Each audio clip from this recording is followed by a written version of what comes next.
Pernah kepikiran nggak, kenapa pocong itu munculnya malam hari? Tapi kalau siang hari itu nggak ada, nggak muncul dia. Dan kenapa kuntilanak itu ada di Indonesia? Tidak ada di Amerika, di Cina tuh nggak ada. Kenapa?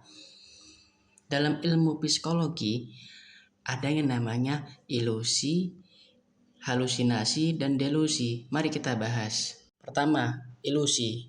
Ilusi adalah ketika kita melihat satu objek, tapi otak kita itu salah dalam menafsirkan. Contohnya apa? Contohnya ketika kita di jemuran, kita melihat baju putih. Otak kita itu melihatnya bukan baju putih, tapi misalnya kuntilanak gitu misalnya. Itu ilusi.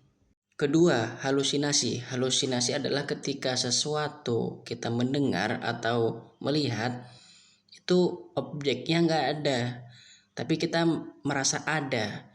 Semisal kita di bangun tidur di kamar mandi nih, mendengar sesuatu ada yang lewat, ada suara langkah kaki yang lewat. Itu sebenarnya nggak ada, tapi di pikiran itu ada. Itu ketika otak mengalami kelelahan atau otak itu belum aktif sepenuhnya seperti bangun tidur. Itu halusinasi.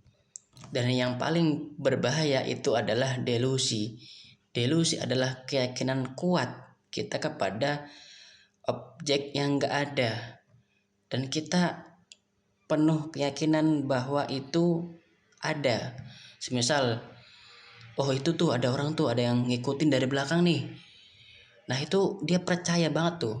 Padahal nggak ada buktinya, ingat nggak ada buktinya bro. Dan kenapa ilusi, halusinasi, dan delusi itu bisa terjadi?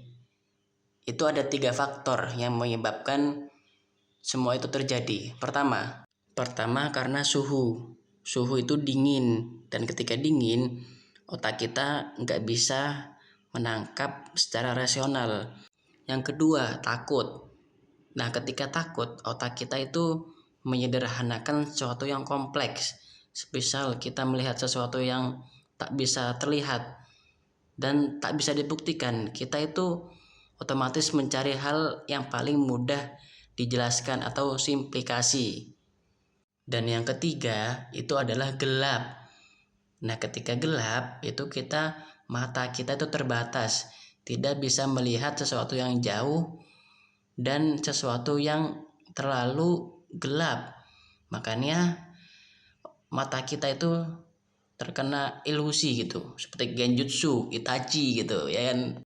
Dan itulah peran setan. Itu adalah untuk menguasai cara kita berpikir. Oke, sekian dari saya.